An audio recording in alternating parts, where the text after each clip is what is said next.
Live everywhere. Daily Co's Radio on netrootsradio.com presents David Waldman. Kagro in the Morning Show.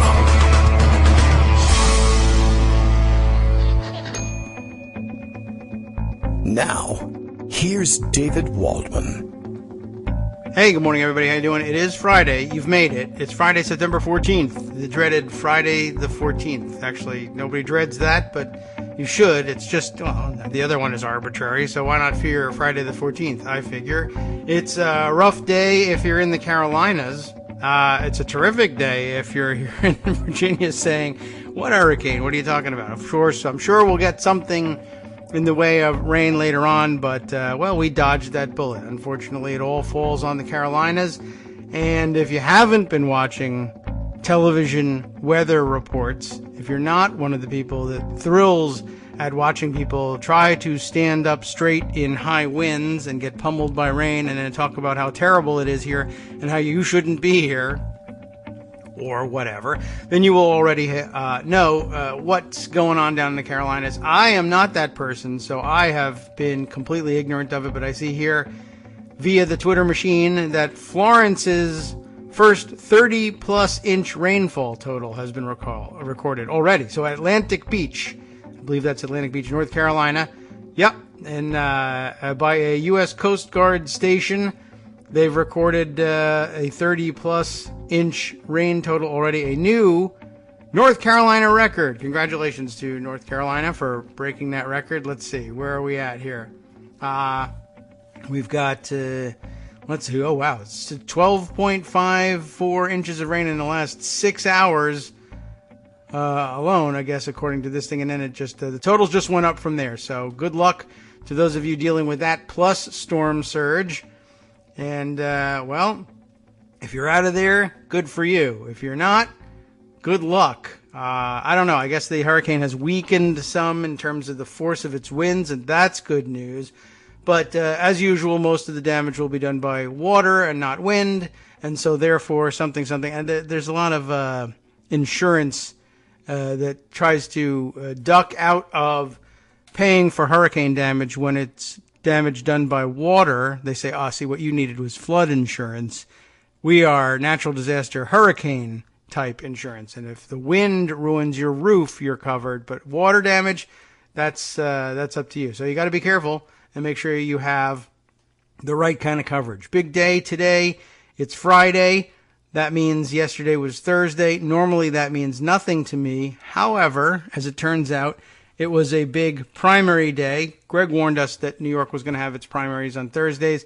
And New York politics, really too crazy for me to cover except by either inviting people who know it better to speak or reading the writing of those who purport to know it better, even if they actually don't. Sometimes they do. For instance, I would say the Daily Coast elections folks know it intimately. And I would say well, the old saying goes, when you're talking about people you don't trust, I don't trust them any further than I can throw them. Well, I would say that the Daily Coast election staff keeps themselves fit and probably could be thrown a tremendous distance. And so you're well within reason in saying that you could trust them up to or perhaps even a little further than you're able to throw them, and you'd have lots of leeway there. So they have lots to say about things. Cynthia Nixon, who was running against Cuomo in his re-election bid, apparently did not perform all that well, although I must say I enjoyed the race because I don't live there. But it was very interesting to see people reacting to her in very genuine ways, but that doesn't actually win the race, apparently. And it's a pretty difficult thing to overcome. A Cuomo machine in New York would be a pretty high hurdle to try and defeat. Others had more success. And I guess the real news, the good news coming out of the primaries is in fact covered in the Morning Digest by the Daily Coast Elections folks. We should turn right to that. And then we can get to the various outrages that have occurred over the past few days or that we anticipate occurring over the coming days of the weekend after that. The Morning Digest, turncoat New York State Senate Democrats go down in defeat in primary. Congratulations to the Democratic voters in New York who kept their focus for a very long time in targeting some really just bizarre and underhanded, slimy stuff in the New York State Senate. It's been terrible. What word I've caught about it in all of this time anyway has been really disturbing, and I've been thankful that I have not had the responsibility of being a New York voter and sorting this whole thing out. Tops on the list and shown in the photo illustrating the piece, defeated New York State Senator Jeff Kline, the ringleader, as he's described here, of the IDC. So here's what we got for you. Leading off the roundup for them this morning is the New York State Senate contest.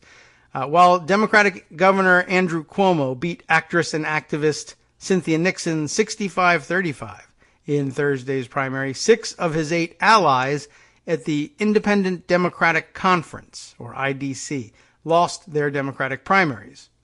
Republicans have controlled the New York State Senate since World War II, by the way, aside from brief periods in 1965 and from 2009 to 2010.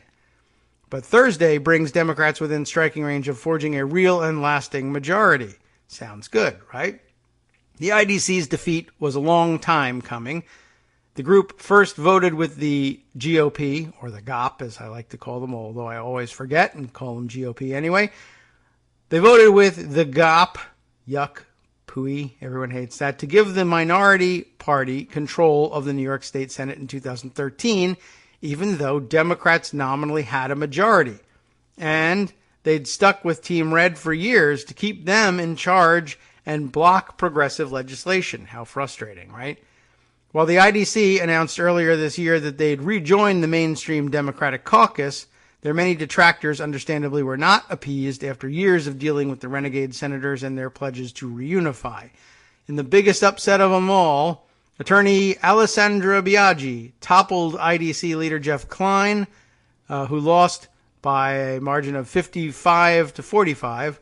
4 years ago, Kline turned back a serious primary challenger 65-35, which is what happened in the gubernatorial primary, so who knows what could happen in the future. In another surprise, State Senator David Valesky, a founding member of the IDC, lost to Syracuse University Administrator Rachel May 52-48. Former New York City Comptroller John Liu also beat Tony Avila 53-47 4 years after losing to him by the same margin. Well, that's rather exciting. I'm offered the opportunity to read more. I think I will. Let's see. State Senators Marisol Alcantara, Jesse Hamilton, and Jose Peralta all joined the IDC after the 2016 elections in what turned out to be a big mistake. Yes, Hamilton even infamously tried to appease his angry constituents with flyers suggesting that the initials IDC actually stood for Immigrant Defense Coalition. New York politicians. Unbelievable. They weren't fooled, thankfully, and Hamilton lost to attorney Zellner Myrie. I'm hoping I'm pronouncing some of these names correctly. 54-46, while former New York City Councilor Robert Jackson and former mayoral aide Jessica Ramos ousted Alcantara, yeah, I got that right, and Peralta 55-40 and 55-45, respectively. The only 2 IDCers who survived were Diane Savino, who won 67-21, and David Carlucci, who prevailed 55-45. A lot of those margins are pretty similar. Additionally, Simcha Felder, who never was a member of the IDC and remains a member of the GOP caucus, decisively won. Democrats, with Felder included, nominally hold a bare 32-31 majority, but the IDC made taking the chamber a Herculean task. I hate that word just because it doesn't make any sense. I'm like, the guy's name's Hercules. I like to say Herculean, but it's Herculean, I guess, unfortunately. English, how I hate you. I have nothing else to go with, though. No other languages at the ready. However, the math got a whole lot better on Thursday. all the defeated senators hold seats Hillary Clinton carried by double digits, so mainstream Democrats shouldn't have much trouble winning in November. The reddest of the bunch is Valesky's Syracuse area Senate District 53, which went from 62-36 Obama to 54-40 Clinton, while Klein's seat was next at a hefty 74-24 Clinton. All this means that if Felder remains in the GOP caucus, and you see what's happening here, he's a Democrat who actually caucuses with the Republicans in the Senate, if I'm reading this correctly. All this means that even if Felder remains in the GOP caucus, while Savino and Carlucci remain difficult, Democrats only need to net 3 seats to hold a bare majority. Clinton carried 40 of the 63 districts, all of which are up this year, and especially with 5 Republicans retiring, this goal finally looks attainable this year. And so we are glad for that. There's more news out of New York here in the roundup. We might as well include it. New York City public advocate Tish James, who had the support of Governor Andrew Cuomo and much of the state's Democratic establishment, defeated law professor Zephyr Teachout 40-31, which is not as close as anybody thought it was going to be, in the Democratic primary for state attorney general, with Representative Sean Patrick Maloney taking 25%. James will be the clear favorite in November in this very blue state, and she'd be the first black woman elected statewide. So pretty good news there. Maloney's defeat also means that national Democrats won't have a swingy open seat to defend this year. Maloney won renomination to New York's 18th congressional district in June. The state, frustratingly, it notes here, holds its federal primary in June and state primaries in September, but he decided to run for statewide office. If Maloney had won his primary for attorney general, Democratic leaders would have quickly needed to pick a replacement nominee for his House seat, which went from 51-47 Obama to 49-47 Trump. However, Maloney has said he'd run for re-election if he lost his statewide primary, so there won't be a switcheroo.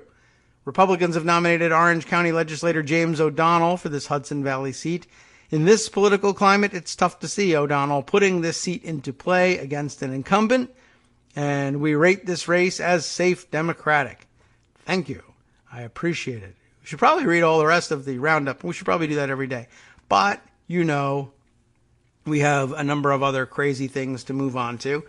And I also probably don't need to recommend to any of you that you read the Morning Digest. You probably do that all on your own without my interference pretty much every day. Okay, let's see. What else is going on, and do I need to catch up on any other comments or input happening at the moment? I don't think so.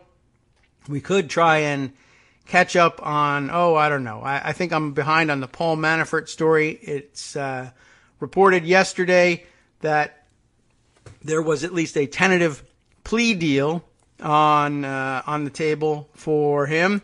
And let's see, trying to figure out what that means. At this point, like diving into what that means and what people who follow this thing so closely, like Empty Wheel, Marcy Wheeler, think, it might even be more confusing than anything else. She's been parsing this thing so thin. That's what she does, and that's why we love her, and that's why we read her. But boy, if you missed the start of these things, there's no catching up. But it sounds like he has worked out a deal for himself that doesn't necessarily actually include or contemplate his cooperation with Mueller with respect to bringing in, evidence against Trump. It may just be, well, look, we've got you dead to rights on the next trial, and we can avoid the whole thing, and you can cut down on your legal costs and just plead, but we're not going to give you any kind of a break because you're not helping us in any way. We're just going to skip the trial and sentence you and get that done quickly. All right, let's see. There's so much going on here. It's difficult to figure out which things to pick up on next. Some unconnected stories that have made the rounds on Twitter that are interesting and worth sharing. Sure, we could do a couple of those. Just wanted to sort of note for the record here something that Shannon Watts shared with everybody. Shannon Watts, founder of Moms Demand, and currently with Everytown for Gun Safety, and one of the many watchers on the gun safety issue, taking note of a story about that polite society you keep hearing so much about now that we're all armed to the teeth. Two Indiana drivers flipped each other off. That made them both mad. They both drew guns. They both fired from their driver's seats, and when the firing stopped, a passenger had been fatally shot. I'm sure that passenger was sort of, let's say, less than excited to be a part of that exchange. And, just noting for the record here, road rage altercations involving guns, apparently, according to Shannon here, have more than doubled since 2015. And I'm not certain whether the number of altercations has doubled or the rate at which they're reported has doubled or some combination of both, I think. But it doesn't surprise me at all.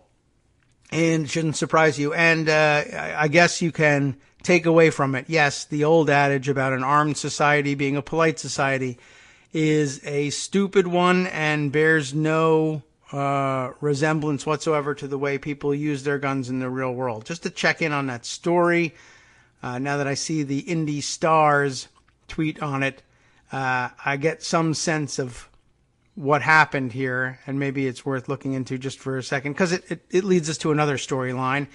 Woman died after both drivers fired guns during road rage incident, court documents say.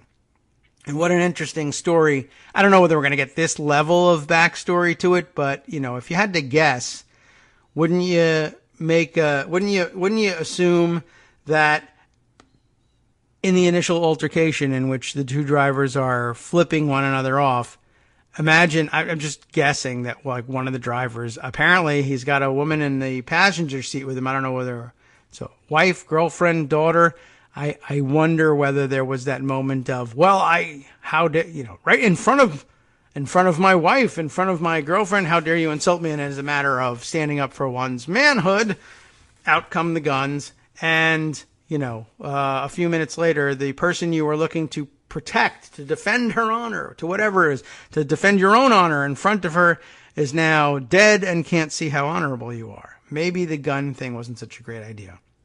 The road rage incident, they report in the Indy Star, on Tuesday morning began like so many others. Two drivers, one angry at the other's driving, flipped each other off, but then they drew guns. Then they fired from their driver's seats. When the firing stopped, though, it was a passenger who was fatally shot. Brandy Brock was 31 and probably saying, "Oh, let it go. Don't pay attention to the road. Oh my God, no, not the guns. What are you doing? You're crazy." And think about it. Two drivers flipping one another off on the road, going, I guess, the same direction and firing at one another. One of the passengers, if there's more than one, is going to be seated right in the middle of that exchange. And even if the passenger is on the outside of the exchange, she's the backstop of the exchange. It's an amazingly reckless thing to do. But hey, it was so convenient. Now, had they been armed with ladders or swimming pools, I can't promise you this came out the same way. The details of the East Side shooting are contained in a probable cause affidavit filed Thursday in Marion Superior Court. Andrew Holder, 47, was charged with criminal recklessness, a low-level felony, and carrying a handgun without a license, a misdemeanor. Holder, however, was not the one who shot Brock, police say. Brock, sitting in the passenger seat of Holder's car, was struck in the back by a bullet fired by the other driver. It's unclear if that driver, only identified as JG in court documents, will face any charges. How could that possibly be? It's also unclear whether anyone will face murder or felony charges in Brock's killing. Questions posed to Marion County Prosecutor Terry Curry's spokeswoman, Peg McLeish, probably just McLeish, no heavy C there, on Thursday afternoon were not immediately returned. Two spokesmen for the Indianapolis Police Department declined to answer several other Indy Star questions about the shooting. Happened about 11:30 a.m. on Tuesday. Not even a late night sort of exchange. Not that that explains anything. Holder and the other driver were moving west along 38th Street, if you're a local, when a disagreement began. Holder told police that the other vehicle was driving aggressively and purposely braking in front of him. The other driver, though, told police that he swerved around a sewer cap. A passenger in that car told police that both drivers were racing and flipping each other off. Let's see. When they pulled up to the intersection of East 38th Street and North Arlington Avenue, this is important. You need to know this. The other driver said he stopped his vehicle behind Holder's car. Holder then stuck a handgun out of the driver's side window and fired one shot toward the other driver, according to the probable cause affidavit. So the man driving with the passenger who was shot initiates the gunfire. That does not sound smart. But actually, the people who believe in this whole armed society as a polite society thing would tell you, well, you see, had Holder known with some certainty that the other driver was armed, he would never have gone to the gun. But I have my doubts about that. When the other driver saw the gun, he grabbed his gun from between the gear shift and his seat, because that's where you're supposed to keep guns. He opened his door, he said, and fired one round back as Holder's car drove away. The bullet entered the car to the right of the trunk's keyhole, continued through the back and front seats, and into Brock's back. Some gun, the court documents say. Another driver said he knew about the two passengers, the other driver, but he tried to shoot at the driver, according to court documents. And so there you have it, folks. I tried to shoot at the driver, and P.S., he'll, of course, say, oh, self-defense, stand your ground, etc. That will complicate things. I don't know what kind of status they have for stand your ground there in Indianapolis or in Indiana. It would be a state law, not a city ordinance, I hope. But can you imagine that they're at this standstill here? I don't know whether we should charge him. He was trying to shoot the driver, and that would be self-defense.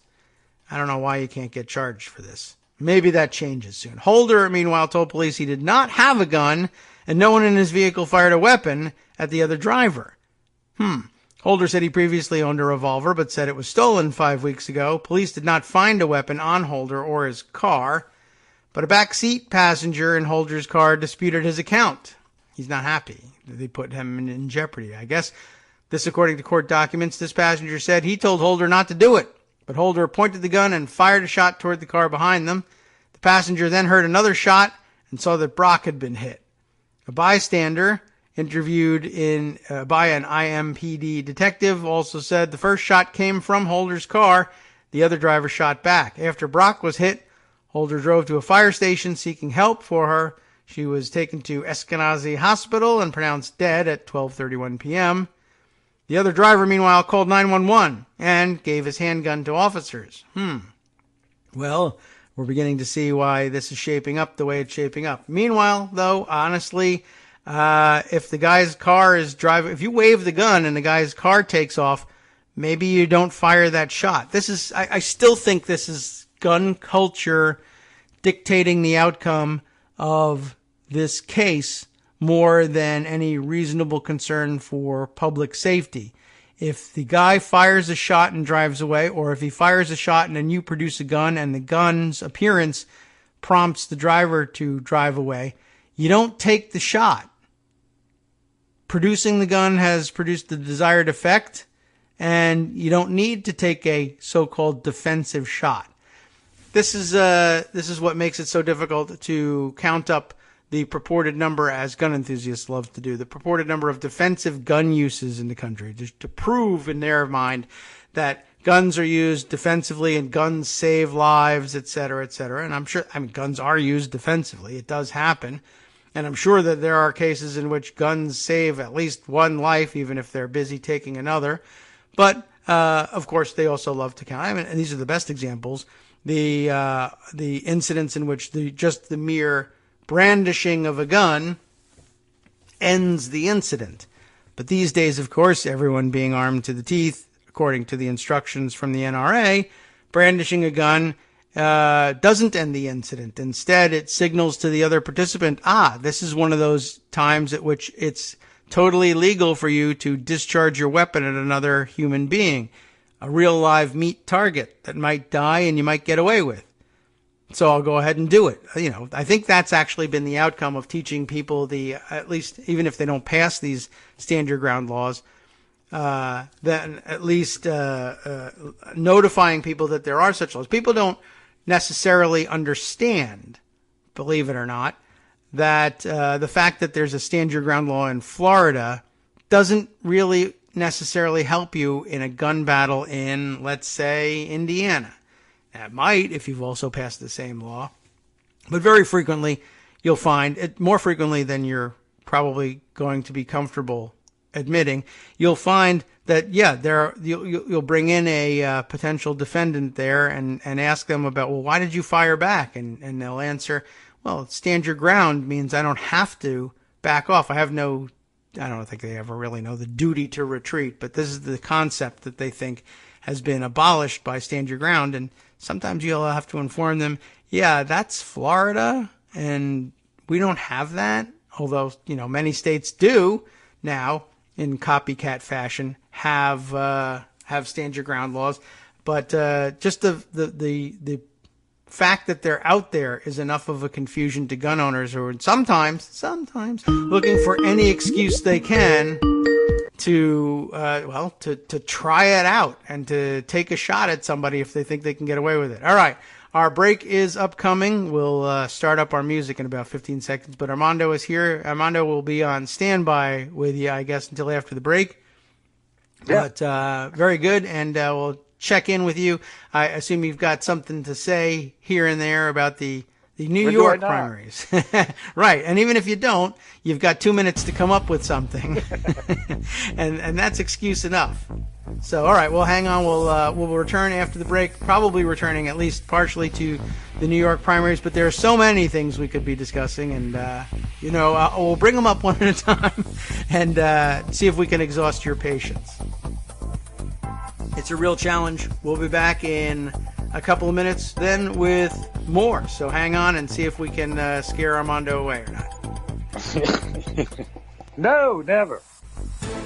Hi, it's me, David Waldman, your host for Kagro in the Morning, interrupting this little break to say thanks so much to all of you who are contributing supporters of Kagro in the Morning. Thousands of you are downloading the show each day, but fewer than 1 in 25 regular listeners are donating to help keep us on the air.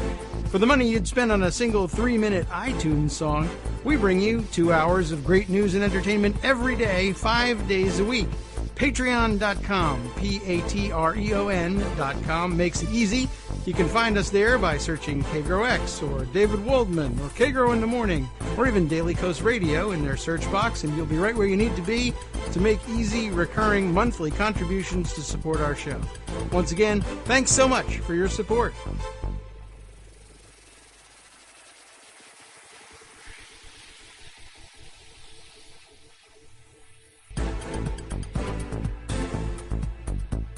Welcome back now to the Kagro in the Morning Show here on Netroots Radio. Armando is with us. We're going to catch up on a couple of things that I mentioned and didn't have any particular direction in mind for. But we got a great summary from the Daily Coast Elections folks on the mechanics of what happened last night in the New York primaries. But what a show. The circus that was that is New York politics. I can't even tell you.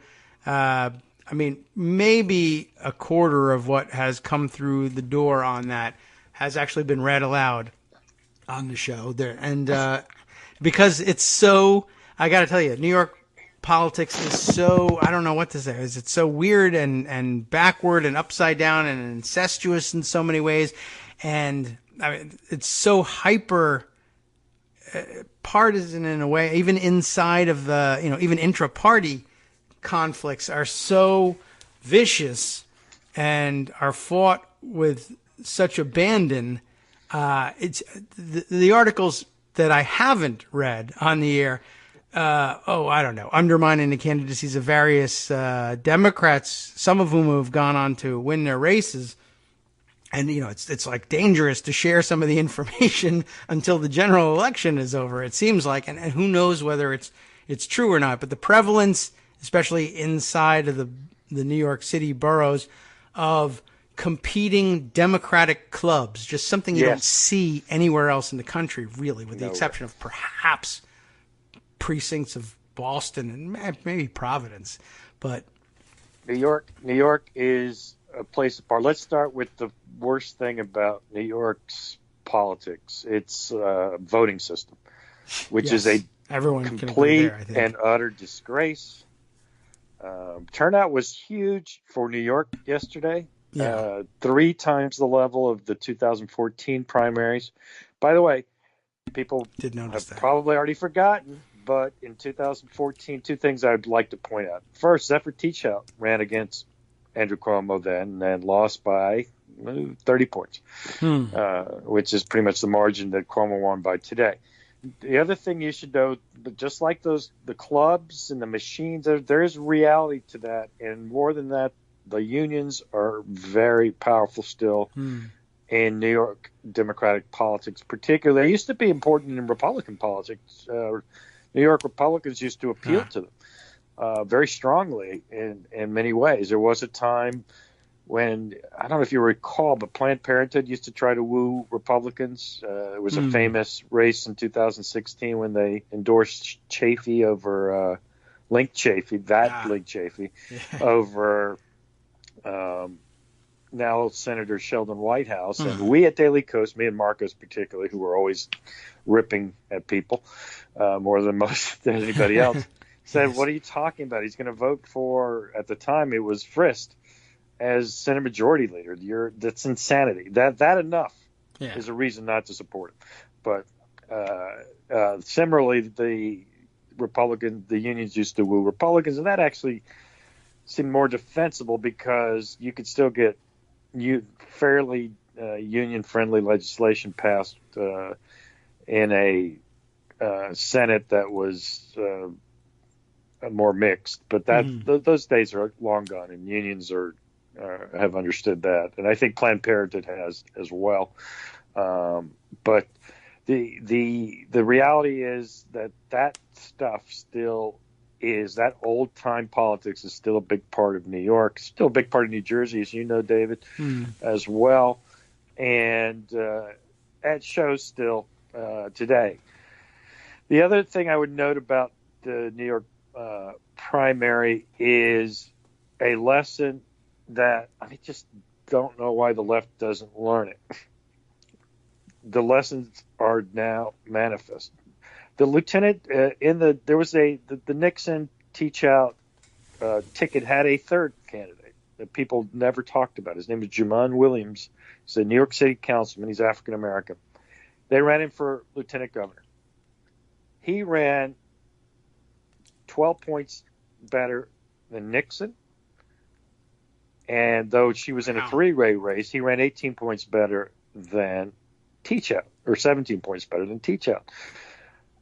The reason why is he could appeal to African American and people of color, particularly in New York City. He won New York City. Of the 3 so-called insurgent candidates, only one came close in New York City, and in fact won it. And that was Juman Williams, who beat Kathy Hochul very badly in New York City. Of course, lost the rest of the state, and that's why he lost by 6. Cuomo killed Nixon in New York, killed her in upstate, killed her everywhere, and won by 30. Teachout got killed by Tish James, who was, in my opinion, the real story of the night, in New York City, and actually won once the electorate got whiter. Sean Maloney, who was a congressman from upstate, was also running, and he got 25% of the vote. I think that if there was a runoff, Teachout would have had a pretty good chance of toppling Tish James. We don't have a runoff in New York, just like we don't have it in Florida. But it goes to show because I want to look at the insurgent candidates that won, the so-called insurgent candidates. Okay. And you go to the following. You go to Andrew Gillum, for example, big win. Florida, yeah. In Florida. How did he win? He won white libs, white progressives, white left, if you will, and people of color. Tish James did the same without as much white progressive support because they decided to go the way they did, and they got mad because she decided to she wanted to win, and said, well, in this race, I think I got to deal with Cuomo. Whatever I think of him, I want to win, because then I can do good when I win. And that's the deal she made, and she did win. And now, frankly, what's interesting for Cuomo, and I think people overlook this, is now Tish James has her own power base. She is now an incumbent. So, well, not yet, but will be in November, almost certainly. And she's not going to need him anymore.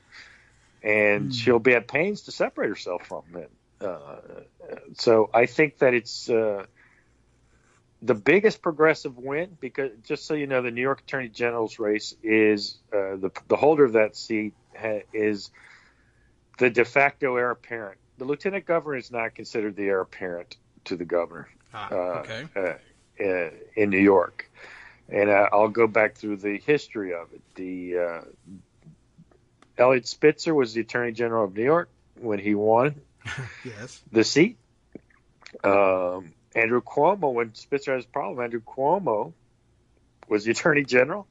People forget he was the Attorney General as well, because he's been running for so long, been around so long. People forgot that he lost the race for the nomination for governor in the early 2000s to Carl McCall, who nobody remembers unless you're a New York political aficionado.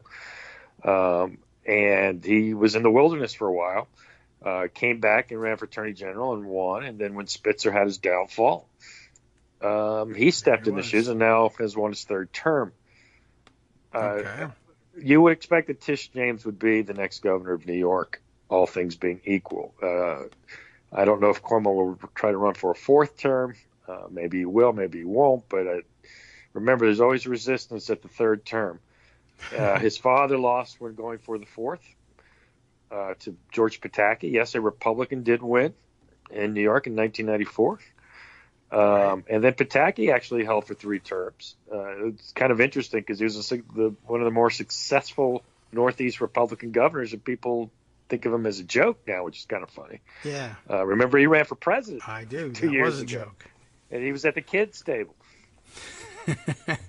Well, there were 300 candidates. That was a problem. Exactly.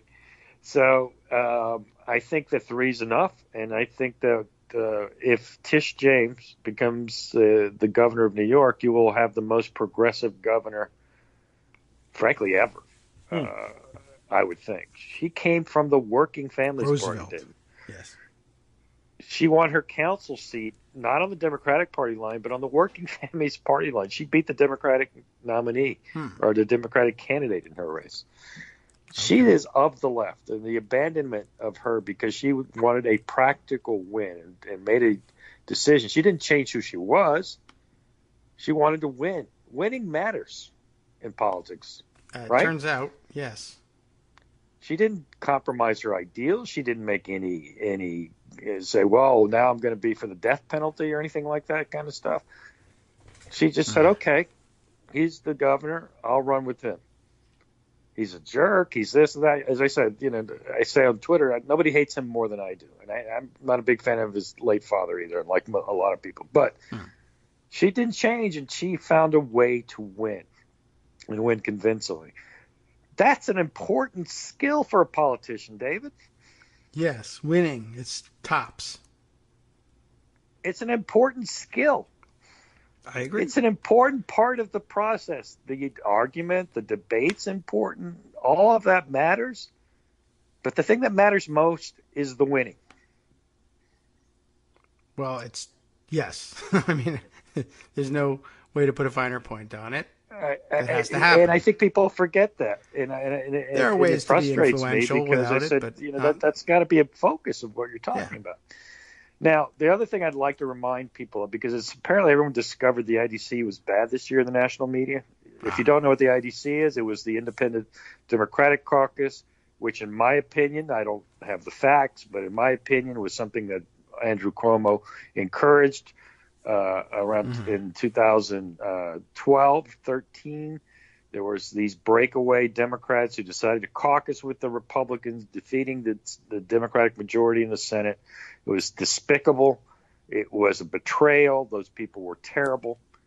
Anyway, the first people to fight that on a not local level was, and drum roll please, I wish I had Daily one. Coast. Daily Coast. We endorsed Oliver Capel to run against Jeff Klein, the ringleader of them. Yes.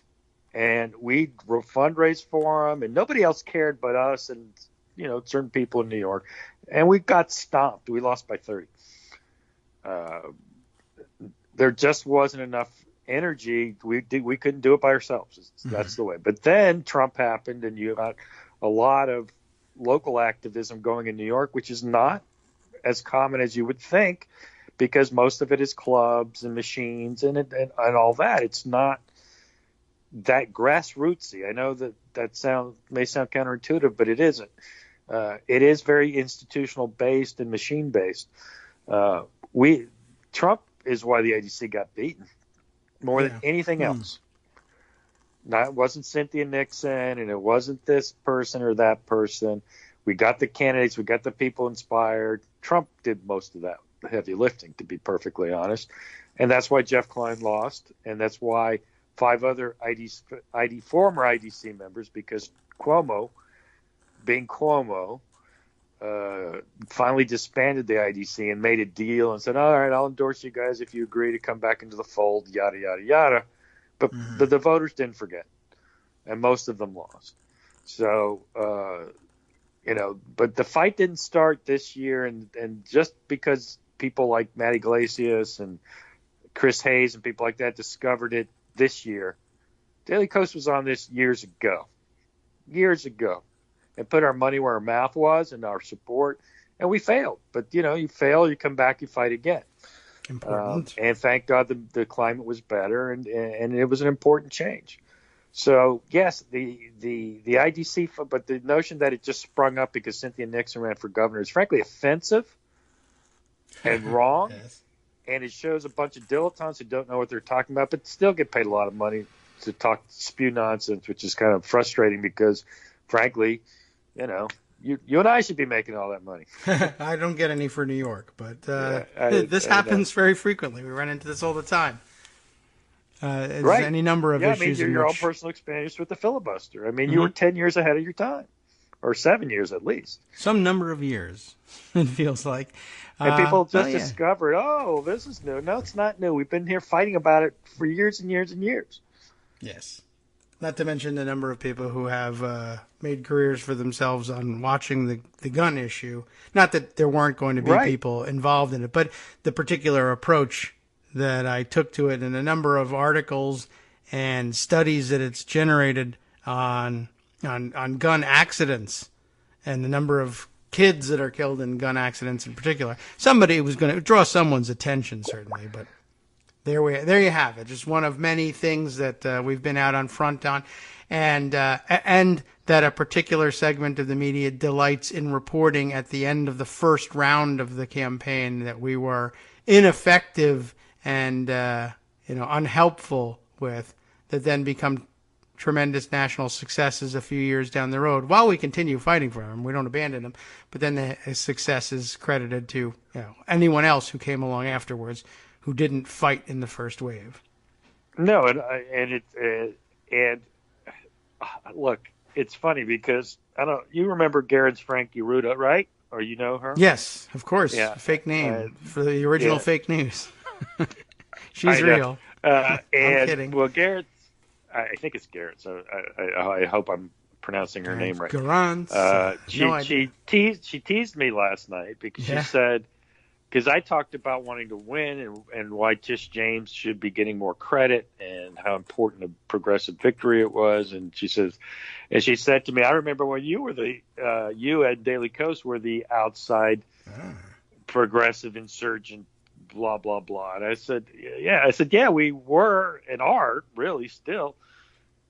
But that's just the one thing I'd always say Marcos understood before any other activists and loudmouths like us. Winning is really important to all this. Yes, you have to fight, and it may take a long time, but the goal has to be to win. Yes.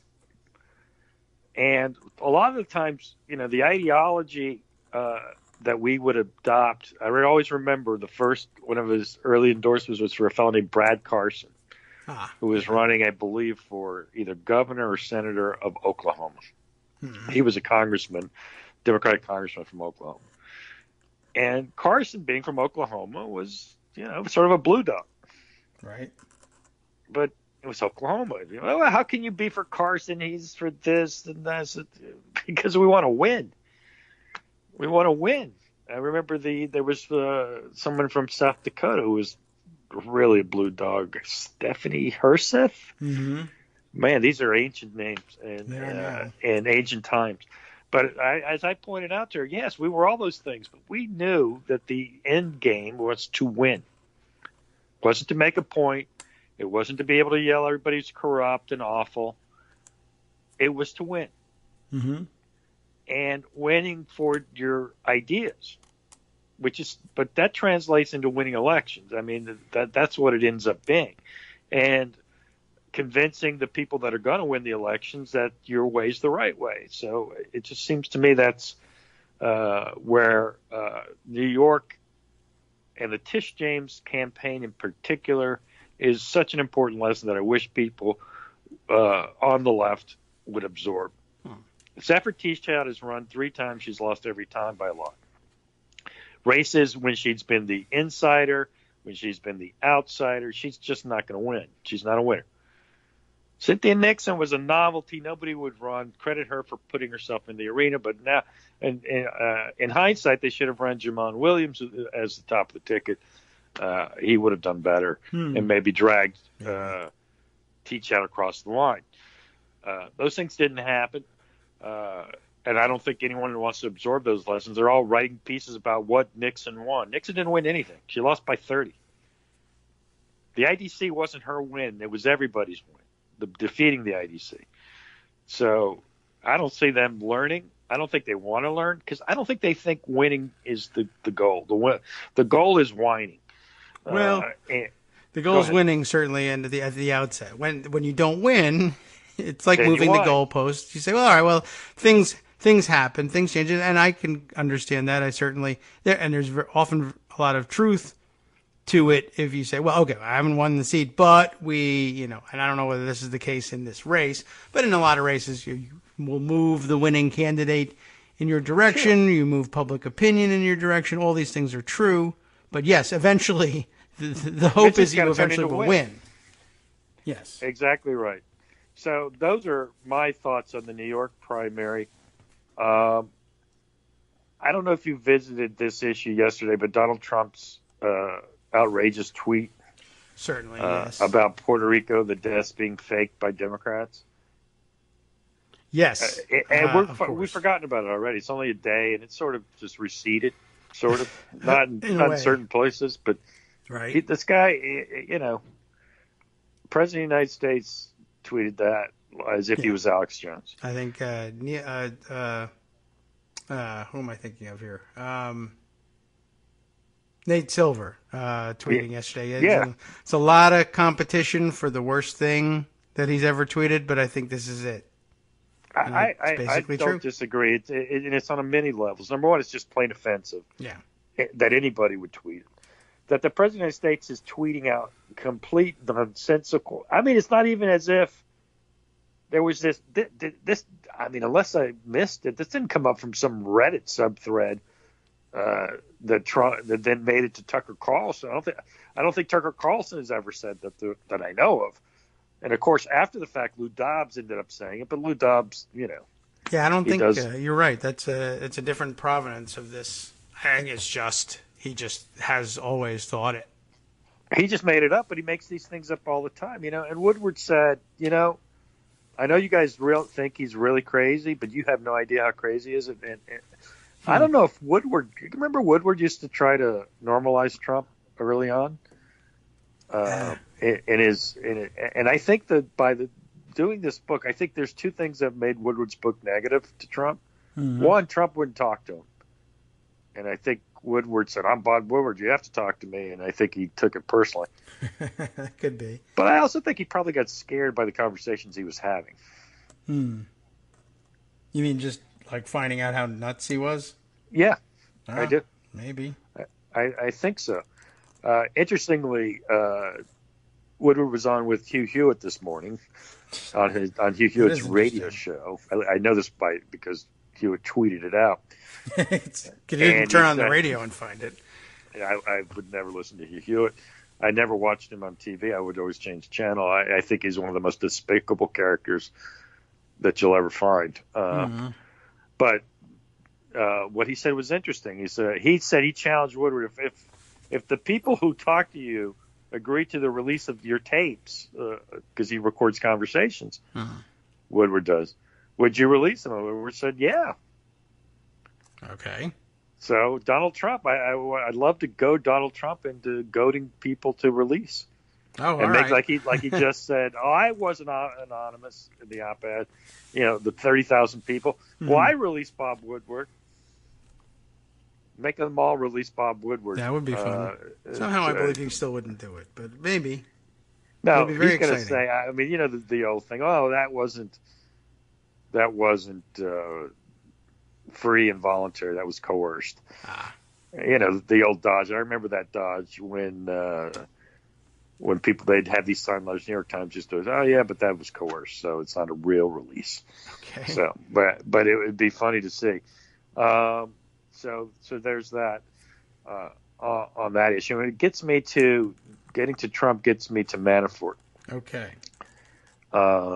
Manafort. The reporting is that he's got a tentative agreement. That was from ABC. NBC has something not quite as firm, but similar, but nothing's been announced. And I think it's going to be interesting because we're in the 60-day period. Is Rudy going to freak out if there's a guilty plea? They have to do something soon because the trial's supposed to start. I think that there's been a short extension, but I think it's scheduled for next week. Yeah, there's been at least one. But my surmise is Manafort is not going to cooperate. He's just going to plead guilty, and whatever leniency he gets is the theoretical saving the resources of the state from having to try him. I don't know if he's going to what they do with the 10 counts that are still pending in Virginia. The guy's got 1 million counts. He's already got probably 7 years in jail when you add it all up from his existing convictions. What is he going to get, another 10?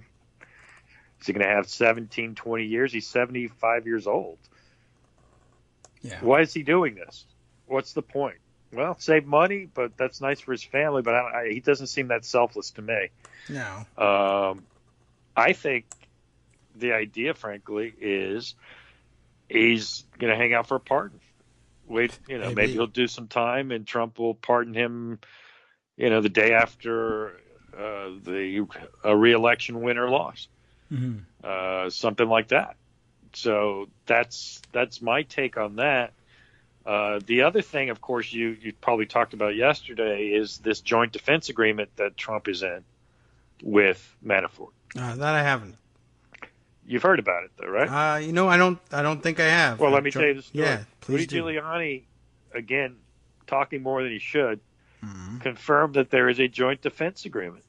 That is between the unwise. President of the United States and the convicted felon, Paul Manafort. That's that's not good for the president typically. Let's put it to you this way: it's not made a ripple. No. In the news, not a ripple. I have not seen it. Imagine any other president of the United States having formed a joint defense agreement. And by the way, just for the audience, a joint defense agreement is when two potential targets of an investigation, a criminal investigation, make a deal so that their attorneys can speak and that those communications can be held as privileged. Normally, if an attorney speaks with someone not his client, that's not normally privileged. When you sign a joint defense agreement, this has been a recognized device for decades now. Then those communications also are privileged. Interesting. So the President of the United States lawyers are having privileged communications with Paul Manafort's lawyers. So, for example, Rudy Giuliani could say to whoever is Paul Manafort's attorneys, I don't remember their names, but apparently they're pretty capable. Rudy Giuliani is not. It's funny. Manafort's attorneys are much better than the president's attorneys, but be that as it may, Rudy Giuliani could say, look, the president really respects loyalty. He doesn't think any of us did anything wrong, but he wants us to stand strong together. Yes. And it's a lot. Yeah, that's a more tempting thought when one of you has the pardon power. And those communications are privileged. I mean, there would be arguably a crime fraud exception if this was an offer to Manafort to not testify against the president in exchange for a commutation or a pardon. Yeah. Oh, but who's going to find out? Right. Who's going to find out? They could accidentally release tape of it. That could always happen. But, again, I just want you to absorb the thought that the President of the United States is in a criminal joint defense agreement with a convicted felon facing charges, and the convicted felon is suspected of having information that is incriminating against the president. And it is not front page news. It's not even page 17 news. No. All I have from it, and I haven't read it yet, but maybe we'll dive into it, is Natasha Bertrand in The Atlantic pointing it out just the other day.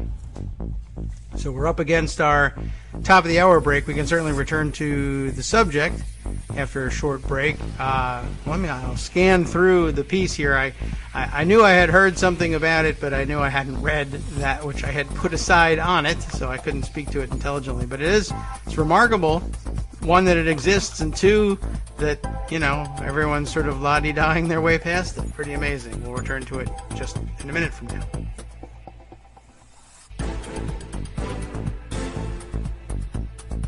Welcome back now to the Kagro in the Morning Show here on Netroots Radio. Armando's still with us. When we left off at the beginning of this break, we were talking about the surprising fact that there doesn't seem to be a great deal of concern, of interest, really, even on the part of the wider mainstream media, anyway, about this joint defense agreement that exists between President Trump and Paul Manafort.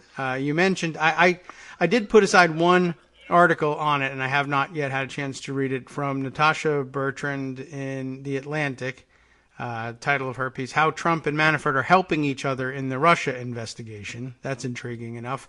Should have gotten more clicks and more notice, but you also mentioned that Josh Marshall had written on it in the last day or so. So I went to look that piece up, and I've got it, but the new TPM website is so annoying, I can hardly scroll to the damn thing. Here we go. Let's see if we can get through to this. No, still not there. All right, we'll reload that. But he has a piece about the Trump-Manafort Joint Defense Agreement, and as you said, he was perhaps hair on fire about it. Maybe it's, there it is. I was wondering if maybe it's one of his prime things.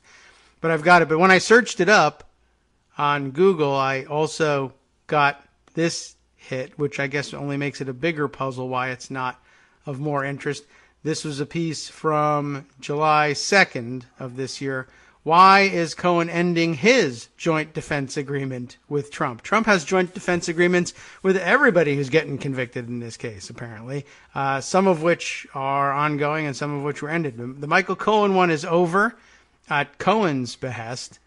Yes. And now I'll have to read up on that one too. But let's explain. Manafort Cohen has actually agreed to cooperate. So yeah, okay. So that would help. That would make a divergence of interests. Mm-hmm. Remember, at the end of the day, the argument is you have a common interest. That's essential to the privilege. So it's an amazing admission, really, for the. I can't imagine another president, even if it's advantageous legally, entering into such a thing when it becomes clear that the other defendants are likely to be convicted. I can't imagine keeping it through convictions. Would be ridiculous. But we're at the point where, look, everybody knows the president's a criminal. Stop pretending you don't know that. And, he's entitled to a defense, and this is what he's going to do it. It's an outrageous thing. You would want that nowhere near. You wouldn't even want, you would be upset ordinarily. You'd be in the Situation Room discussing it if the Secretary of Veterans Affairs' niece was involved in a joint defense agreement with somebody who had just been convicted. Yeah. You'd be absolutely. He's going to resign, spend more time with his family. It has nothing to do with the trial, but, whatever. Yeah, again, it's just remarkable. As I said, it's not so much that I at this point, I no longer expect much from the media, but the fact that look for it. See if you can see a New York Times story on it. I will while you describe this thing. Let's see. I'm telling you, you won't find one. But okay. Well, then I'll believe you. All right, go on. Yeah, just take my word for it. They don't cover those things. I saw Peter Baker, who is a good reporter, but in my mind, just a terrible reporter when he tweets because he just screws up what the actual story is. But this morning, he tweets out about this feature on Brock Long, the FEMA director. Yes. Oh, yeah. He's in the news too. Something about him being a hurricane expert and, the job he's doing. One of those. Oh, that wasn't it. All right. Yeah. I was thinking about his. Yeah. I know what you're thinking of because that's the actual story that should be. And it was in the story, but it wasn't in the tweet. He's under investigation. Yeah. Apparently he's the FEMA director, and he basically lives in North Carolina and commutes to Washington, D.C. when necessary, but at government expense. And yeah, so there's some inquiries as to, how come he's spending so much money having government vehicles and government drivers shuttle him back and forth? What do you mean you live in North Carolina? No, you don't. Come to Washington. What's wrong with the you? job's in Washington. I mean, you don't want the job? That's all right. Exactly. I mean, you don't get the commute from North Carolina, which means you don't come to the job, actually. And it's not one of these jobs that you can be the remote guy you're just writing stuff. You've got to interact with people. There's a bureaucracy to run. It's a huge bureaucracy. You can't do it from somewhere else. But, of course, the real issue that he's being investigated is his personal use of government resources. Yeah, that and, by the way, the other stupid story of the day that I will spend no time on, but just throw in now because this is the only opening I'm going to get for it. Nikki Haley. Yeah, the new curtains. $52,000 curtains for her apartment in Manhattan. Why does she's from South Carolina. Why does she have an apartment in Manhattan? She's the ambassador to the UN. That's where the UN meets. Okay, fine. $52,000 curtains for the apartment? I don't know. That seems like overkill, and why does it happen?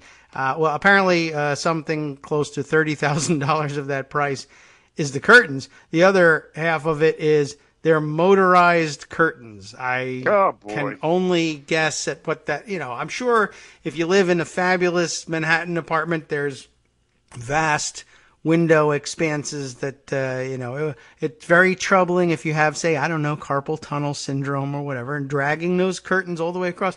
Now, at the click of a button and $30,000, they will close themselves. It's like Uber, but for curtains. And we spent $30,000 on it so that you wouldn't have to. We'll close your curtains so you don't have to. Curtains.com. Just download the app and it works. Anyway. Anywhere else would be wasteful spending. If John McCain were alive, he'd be spitting bullets, but he's not. Yeah, if Proxmire was alive, he'd give it the Golden Fleece Award.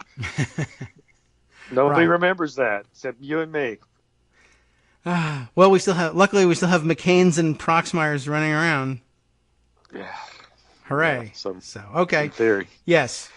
Yeah, I mean, all that's true, and it's corruption left and right. Walt Shaw, who was the former ethics guy at the ethics, I forget what, the OGE it's called? Office of Government Ethics. I think so.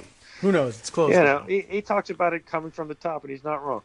No, and you would think that if Trump was a generous, awesome billionaire who was loyal to all his people, a $52,000 curtain scandal would be fixed in a moment. He would wave his wand and say, "Boom! I'll buy the goddamn curtains." But Exactly. No chance. But he does give his. By the way, who's he been giving his salary to lately? They stopped reporting that. Yes, that's a good thing. To the wall. He should just put it in the Build the Wall fund. Right. I'll build it myself. I forget. Did you see? Speaking of that, there was kind of a funny story where where Mexico was going to pay for the wall. Now it turns out we're going to pay Mexico to take back undocumented immigrants. Well, that they're deporting back to Mexico. Okay. So they can use that money for the wall later. I knew it. We nailed them. Mexico's not paying for it. The United States is paying Mexico. Yes, but something. Therefore, but something. I mean, it's literally the same thing. I mean, I guess if they paid for the wall, we wouldn't have to pay them to take them back, but take back the undocumented immigrants. But it is surprising. I wonder if Trump knows that we're paying to take them back. Yeah. Is he mad? Is he ripping up the papers in his office? Making a great deal. They wanted $1 million per, but I talked them down. I don't know. He's gone crazy though. He's really mad about this. But to say that Puerto Rico thing, like the day that the other hurricane is hitting, yes, he is just he is. I mean, he's always bad, but he was really bad. Yes. Of late, and what Greg would be talking to you about now would be, and all that's reflected in his polling, which now he's basically pretty consistently in the 30s for approval, and the generic ballot is pretty consistently in the double digits. Yeah. It's 50 days to go. You got to work hard every day, but the conditions are there for a Democratic victory, at least in the House. The map is hard in the Senate, but now more people are thinking, well, it's more possible than we thought that the Democrats could take the Senate as well. We just got to push through. But, just to underline a thought I've raised throughout this nightmare we've been living through, the issue is Trump, checking Trump, holding Trump to account.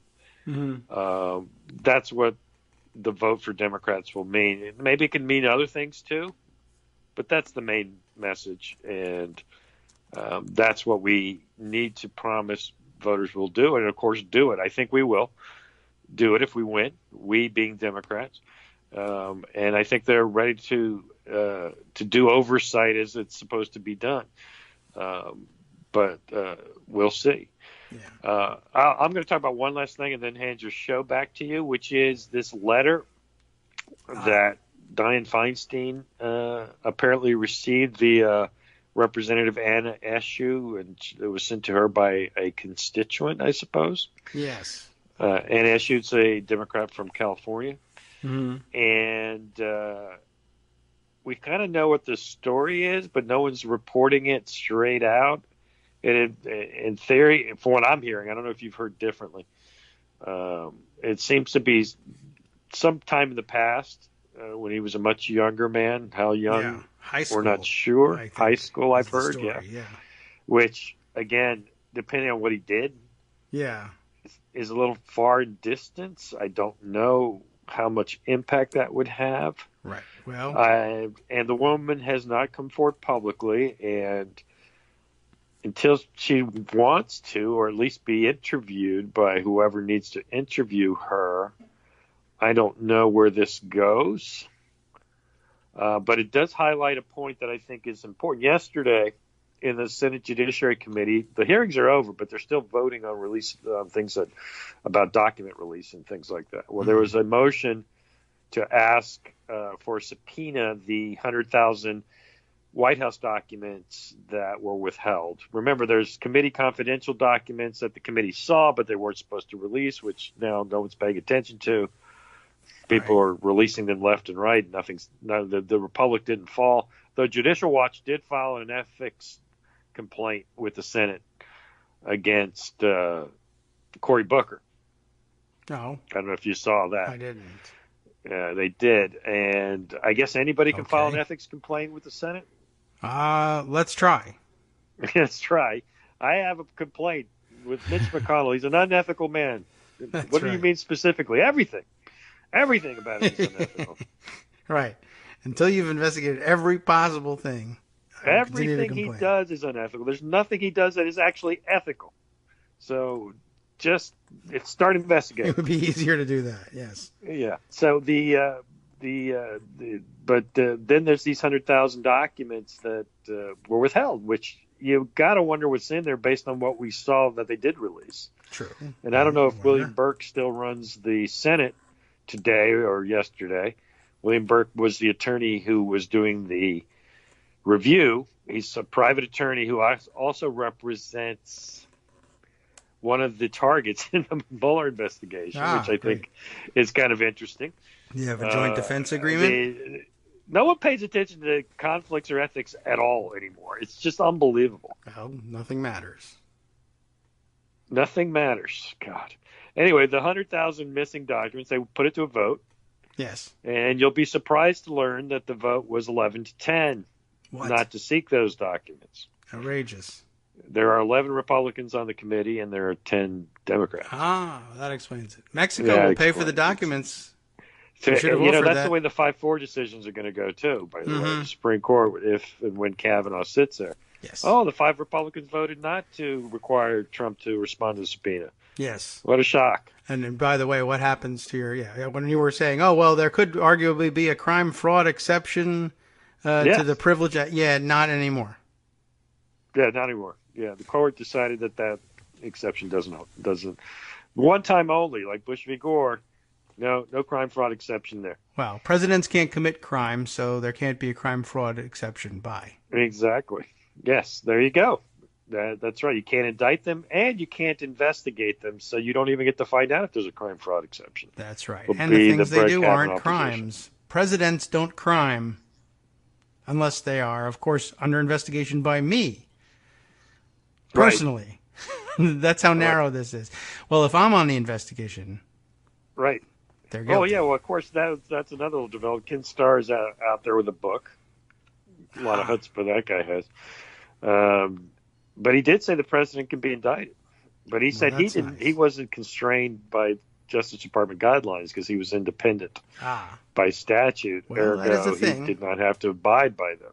That's true. I think that's actually no. I don't think it actually was true. I think that the law itself actually imposed Justice Department guidelines on the independent prosecutor. But that's water under the bridge. Okay. That law has been not in effect for nearly 20 years. I have not studied that statute because it was not. Yeah, it didn't exist. Yeah, well, it hasn't been in effect for nearly 20 years. So who cares in that sense? But I just can't believe that guy still goes out in public. Not just because of the thing he did to Clinton and to Lewinsky and to the country.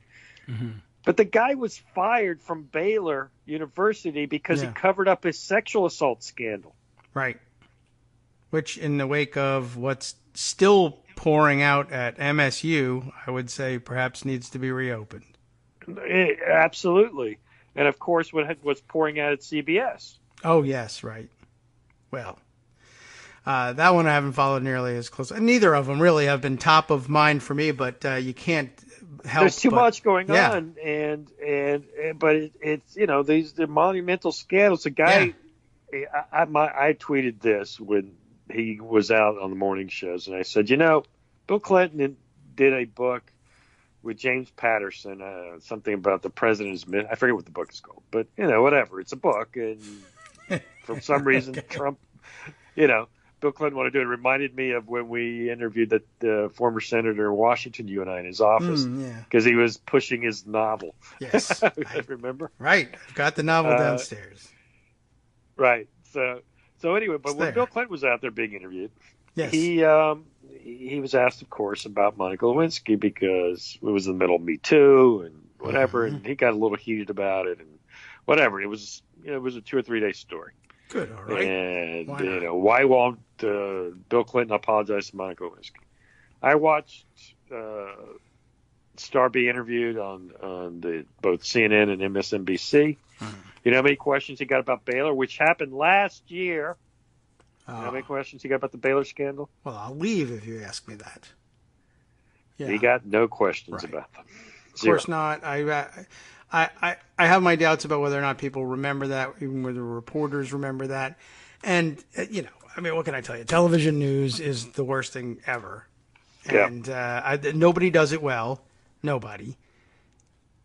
There's better and there's worse, but it's all just varying levels of terrible, as we witnessed the other day when we pulled up that random clip on September 11th of Trump being a September 11th dick since 2001 anyway. I mean, he was a dick on September 11th, 1999 as well, but we just didn't videotape it. But he's a dick every day. Every day of his life he's been.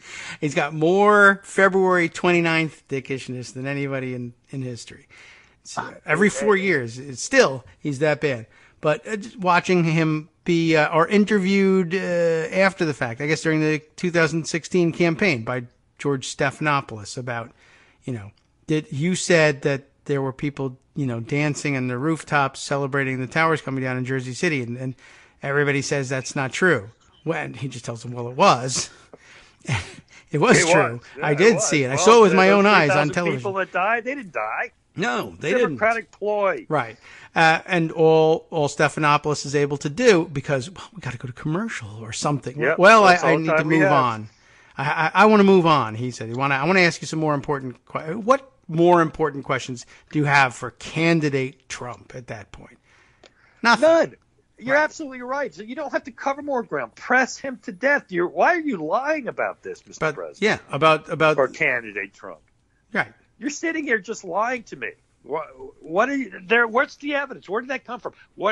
Take the 5 minutes of your interview, and just really hit him.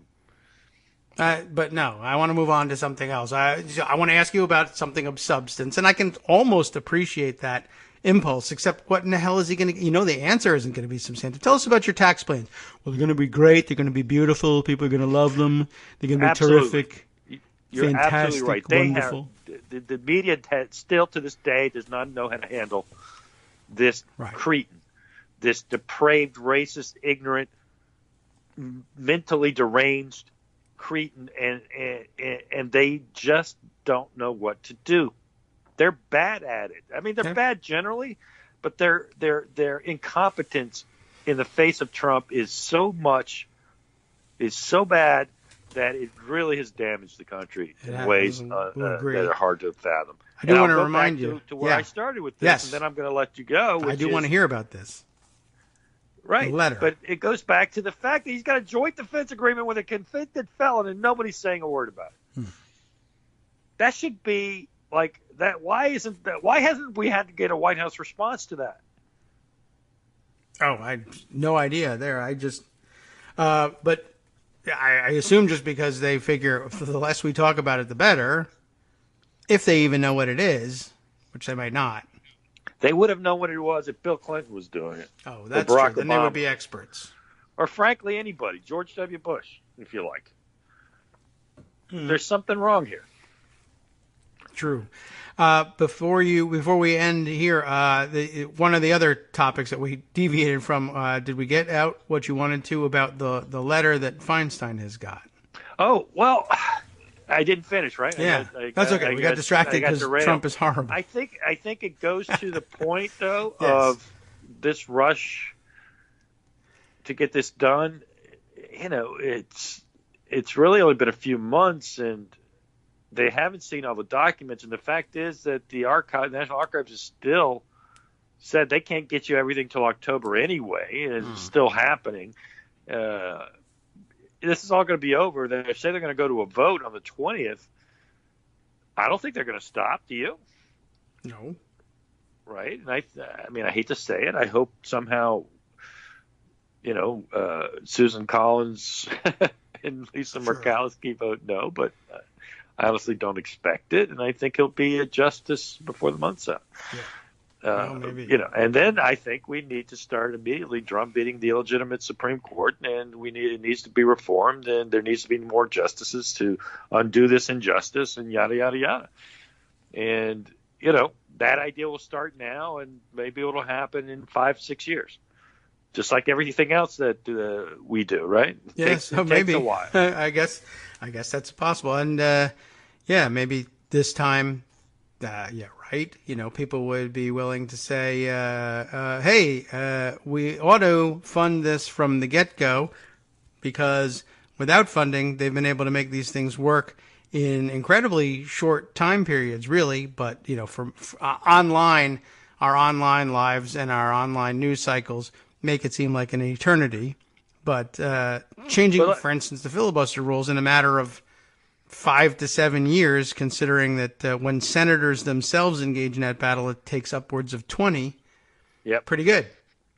No, I agree, and this is simpler in some respects than changing the filibuster rules. So the filibuster rules are easy enough; you just put it to a vote in the Senate, and it happens. The problem is senators love to have that filibuster power. They do. That was attacking their own power. Yes, and it took a lot of just naked partisanship by McConnell to get Reid to realize, well, there's nothing else I can do. I remember Harry Reid was very, very negative and hostile towards you, particularly, but all of us who made these arguments to him. And he finally said, you know what, they're right. So that's what ends up happening. To expand the number of seats in the court will take a Democratic House, a Democratic Democratic Senate, which will nuke the legislative filibuster. Yeah, that'll have consequences, but they're going to do it too. Just to think that the Republicans won't do everything you say is a norm breaking is just foolish. Yeah, at this point. And you do that, and then a Democratic president signs it, and it's done. Okay. It's just a bill. It's only a bill, and it's sitting in Capitol Hill, and it just needs to get voted on and signed by the president. And then all of a sudden, we'll have 3 new justices. It is not a constitutional amendment. Nothing like that. There's no need to amend the Constitution. There's no need to do anything. Now, will the Supreme Court say, well, you can't do that because reasons? Oh, by the way, I've got 2 more minutes. One of the more funny things, the whole Garland thing, and how they said, well, you can't nominate a Supreme Court justice in the last year, and yada, yada. Yeah. All that nonsense. In Florida, Rick Scott is planning on nominating 3 Supreme Court justices to the Florida Supreme Court the day after his term expires. Wow. What? After his term expires? Yeah, well, here's how it works. Three of the justices, the 3 liberal justices, 3 most liberal justices. There's a retire. You get retired at 70. Even in Florida. 90. Their terms expire. Yeah. Okay. Okay. So and by the terms of the Constitution and the relevant laws, it ends the day that the governor's term also ends. That is, there will be no vacancy until by the time the vacancy arrives at the same time the governorship is open. Right? Okay. In theory, the new governor can be sworn in at 12 midnight, and he could, and then there'll be no vacancy. But Scott is taking the position that no, he has an extra 12 hours to name people. All right. I'm not kidding. That is the argument he's already forwarded. He has, in Florida, they have a nominating commission that gives the governor a list of names that he can choose from. Yeah. And he's already activated that. Well, all he has to do is write the names on a list, leave it in the desk for the successor to find it. And then, but if the successor's a Democrat, they're not going to find the same people. Yeah, but then the named judges can sue under Marbury v. Madison for the delivery of their commissions. Anyway, I just want to show people how shameless Republicans are. Yeah. Well, that's we heard for 2 years you can't name a Supreme Court justice in the last year. Well, Obama had a year of his presidency left, and there was an actual vacancy, and they didn't let him name his nominee or take it up. But this is Florida. I mean, I don't know what else to say. Except it's different because it's a state, and it's not only a state, it's a Florida. This is Florida man. Yeah, I mean, they do this all the time. And we just saw the half of the Supreme Court of West Virginia thrown out and replaced by dictate. So yeah, obviously you're right. This is clearly something that a right they reserve to themselves all the time. After having sworn that no such right existed for a Democratic president. Amazing. It's just, they're shameless. Stop pretending they're not. There are no norms. There's no nothing. Stop believing any of that stuff. That's my message for the day. All right. And, Dave, I'll give you your last 30 minutes back so you can cover some real news as opposed to my rants. All right? Okay. Thanks, man. Hi, everybody. It's me, David. Let's change things up from the old fundraising pitch for just a minute and talk instead about how you can be a part of our show. If you've got a smartphone or any other electronic recording device, why not sit down and record a segment for us? Read us an important article and give us your take. Read one of your own original essays, or even just give us your commentary on something you'd like to share that's important to you. Then send the file to me at kagrox@gmail.com, and I'll try and work it into the show. Short segments, a few minutes in length, are easiest to fit in. And of course, I can't always guarantee that I'll be able to play everything, but if you've ever shouted at your radio or TV about something you wish was being covered, here's your chance to change that. Make the show your own. Send your submissions to me at kagrox@gmail.com.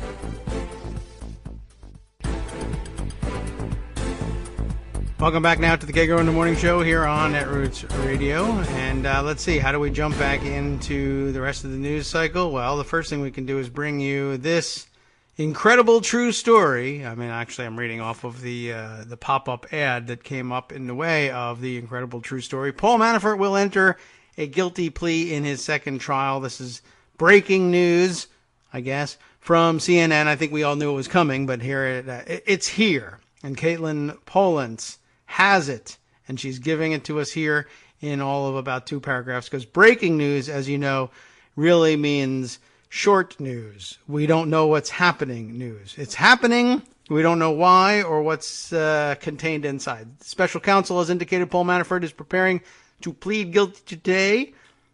How did that come out? To plead guilty today in U.S. District Court in Washington, D.C., ahead of the start of a second trial. The special counsel's office has changed Paul Manafort's criminal indictment to a plea agreement, according to Peter Carr, the spokesman for the special counsel's case. Period. End of sentence. End of paragraph. End of article. That's it. That's all we know. In the Twitter era, that's what you do, I guess. You got to be first out there to say, yes, that thing everyone has been hinting at for a very long time is happening right now. We just don't know exactly what the documents say. But here it is. So there you go. I guess that was really worthless. But just wanted to let you know that it was happening. And let's turn around and dive back into some of these stories and see if we can figure out what's going on with them. We never did figure out exactly what was going on with the letter. But before I get into the letter, I will point out to you, as the mighty OCD has here, helpfully, in our producers column here, using the KITM hashtag, the FBI has already declined to investigate the letter further. I wouldn't touch this letter right now as the FBI either, unless something else came forward. And it's one of those difficult situations where, where we don't know what the hell exactly is going on. And we don't know exactly what the hell's going on because the woman making the allegations is, I think, justifiably afraid of coming forward with everything because it'll turn your world upside down. Not that her world apparently hasn't already been turned upside down by what she alleges Brett Kavanaugh may have done to her when they were in high school. And I don't even like having to say that. I mean, that's how long ago it was.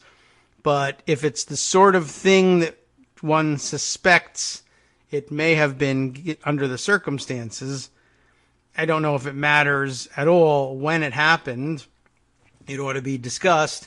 But it's, it's one of these situations where you say, well, I want to believe, remember, we're trying our best to keep an open mind and believe the victims here. But, when it comes to doing something about what's being alleged, we still have rules, about what you have to do in order to make that stick. And it's unfortunately, it's so frightening a prospect to go through the process to do what it takes to make these allegations stick that people just don't. And we mistake that unwillingness sometimes for the what we'll later end up calling the established fact that this thing didn't happen, even though it did. It's a very tough situation. But let me see if I can figure out more about this, because the pardon me, the letter itself has been the subject of some controversy as far as I've been able to see. I haven't been, like I said, following the story so much as I've been following the controversy of people considering the story. What I have in front of me is the tweet, a tweet that touches on this here. Now, I don't know who this person is, and let's see, or even how to pronounce like the screen name. The Twitter handle is like Magi, like, you know, MAGI_J, though the name that goes along with it is Mangy J, not Magi, but Mangy. And let's see, just your basic, regular, ordinary person who's hanging out on Twitter talking politics, no official affiliations that go along with affiliating with somebody, with, say, a news outlet or something like that, or even some sort of organization that they might represent. But here's the tweet. This new information about the letter highlights just how crappy that Intercept piece was. So apparently, I missed this, but apparently an Intercept article about this letter and the situation surrounding it that was, well, by this account, dissatisfying, at least to this reader, as opposed to the much more satisfying BuzzFeed News coverage of it. I don't have the Intercept piece, but it's interesting just to read this little scrap of information. This new information highlights just how crappy that Intercept piece was. That piece was entirely framed to paint Feinstein as, quote, secretive, which is an interpretation that is disproportionately applied to the behavior of female politicians. And I have a feeling that that is probably true. Let me go then. I mean, there's a thread that goes with it. But I guess maybe the thing to do with the time we have left is to put out there that there was a different and perhaps differently colored take on this story by The Intercept earlier, and that if you read that, you might be advised to take a look at a different take on it, this one from BuzzFeed News. Senate Democrats, we'll use this one as our basic backgrounder. Senate Democrats have referred a secret letter about Brett Kavanaugh to the FBI. The FBI added the information to the Supreme Court nominee's background file and sent it to the Senate Judiciary Committee. It's also expected to have been sent to the White House. Writers credited on this piece, Lysandra Villa and Paul McLeod. And we'll take a look at this. This was posted yesterday, and about noon, and then updated around 8 p.m. Senate Democrats on the Judiciary Committee have referred a letter concerning Supreme Court nominee Brett Kavanaugh to the FBI. And I guess now the FBI has referred it back to them, which sounds a little nonsensical, but we'll see if we can make some sense out of it. The contents of the letter have been closely guarded by Senator Dianne Feinstein, the ranking member on the Senate Judiciary Committee, as well as California Representative Anna Eshoo, who originally received the letter and shared it with Feinstein, according to sources familiar with the matter. But whispers of what it contains have made the rounds across Capitol Hill over the past week. Let's listen to the whispers. The attention on it burst into the public. That's an interesting way. The attention on it burst into the public when The Intercept, here we are, published a report on the rumors surrounding the letter on Wednesday. And so the report is linked. We can take a look at that perhaps. We'll see how intriguing this report is and whether we need to see this other piece as background. The matter has been referred to the FBI for investigation, Senator Dick Durbin told BuzzFeed News when asked about the letter on Thursday. When asked whether they had received a referral of the letter or its contents, an FBI spokesperson confirmed Thursday afternoon that they had received, quote, the information on the night of September 12th. This is like very weird that they're, this is a quote. We received the information. The spokesperson added, we included it as part of Judge Kavanaugh's background file as per the standard process. The White House received the updated file on Thursday afternoon and sent it via courier to the Senate Judiciary Committee, a White House official said. The Senate Judiciary Committee received the updated file on Thursday. A senior Republican aide confirmed to BuzzFeed News on Thursday. All senators have access to that file, not just those on the committee, the aide added.